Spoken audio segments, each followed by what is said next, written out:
L'instrumentalisation, qu'est-ce que c'est que l'instrumentalisation?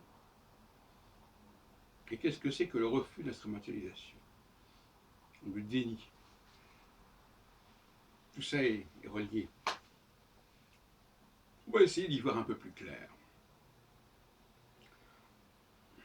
Un objet ou une personne qui est instrumentalisée, c'est quelqu'un qui est utilisé en dehors de sa fonction intrinsèque, si ce n'est au niveau visuel.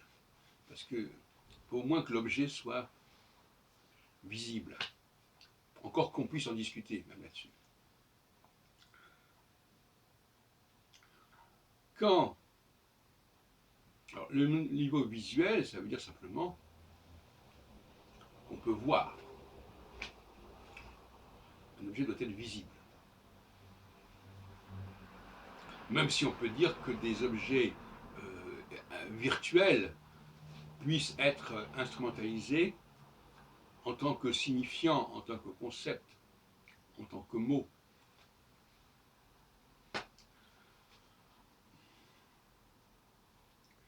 Mais il y a des cas plus complexes, à savoir quelqu'un qui est dont la alors parce que dire que le visuel, bon c'est bien gentil le visuel, mais si ce visuel est spécifique, c'est-à-dire comporte des propriétés particulières, à ce moment-là on n'est plus dans l'instrumentalisation. Parce qu'à ce moment-là, je tiens compte de l'objet lui-même. Donc à quel moment on peut dire que je ne tiens pas compte de l'objet, de la nature de l'objet, et à quel moment on peut dire que j'en tiens compte. Et c'est cette frontière qui est délicate à analyser et à observer.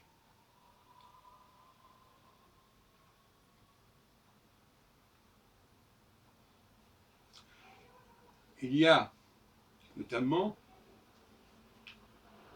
des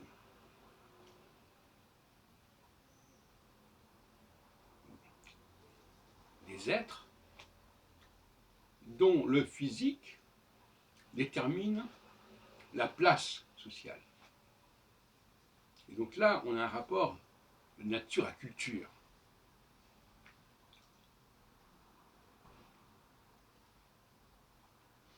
Des êtres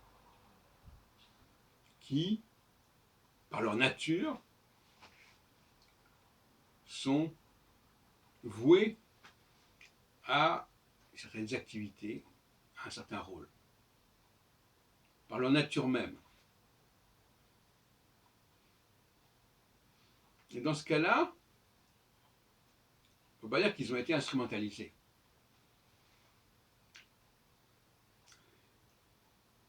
Prenons le cas des astres. On peut dire que l'astrologie instrumentalise les astres, d'un certain côté. C'est une thèse que j'ai développée il y a une trentaine d'années, et d'ailleurs que je remets en question, pour différentes raisons. Mais ces astres ont une certaine vitesse de révolution. C'est un fait objectif.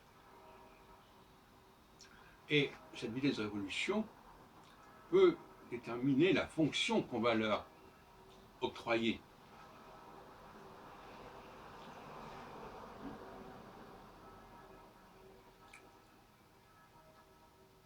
Donc, ils sont visibles, certes, mais ils ont des caractéristiques propres qui vont déterminer leur place. Comme la théorie du genre, par exemple, peut être considérée comme une forme d'instrumentalisation. Si on admettait que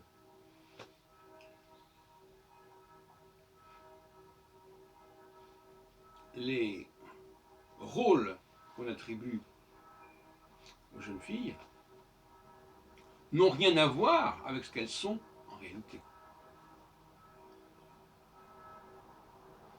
Ce qui n'est pas totalement vrai, puisque le fait de porter un enfant, c'est quand même un trait de la nature, pas de la culture. Mais où le glissement de nature à culture n'est pas évident. Mais on peut inverser les choses aussi.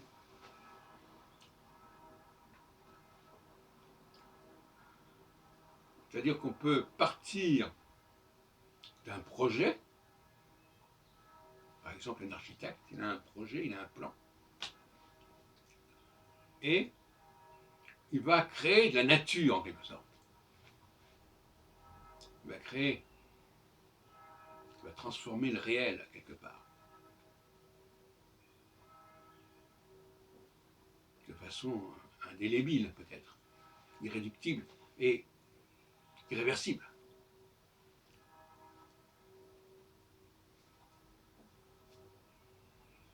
Par exemple, si je décide de créer quelque chose à tel endroit et de modifier la nature de cet endroit, eh bien cet endroit aura une autre nature. Toute la question qui se pose, et je conclurai là-dessus, c'est quelle capacité avons-nous de transformer la nature des choses? Par exemple, prendre un exemple qui va vous paraître absurde. Imaginons que je veuille modifier. Par exemple, actuellement, il y a des chercheurs qui disent que pour régler le problème de la température, il faudrait produire des émissions qui feraient écran avec le soleil, quelque chose comme ça. C'est vrai qu'il y a quelques décennies, c'était inconcevable d'y penser. Donc on voit bien qu'avec l'essor de la technologie, la culture est capable de changer la nature et de produire de la nature. Et qu'elle n'est pas simplement capable d'instrumentaliser les choses.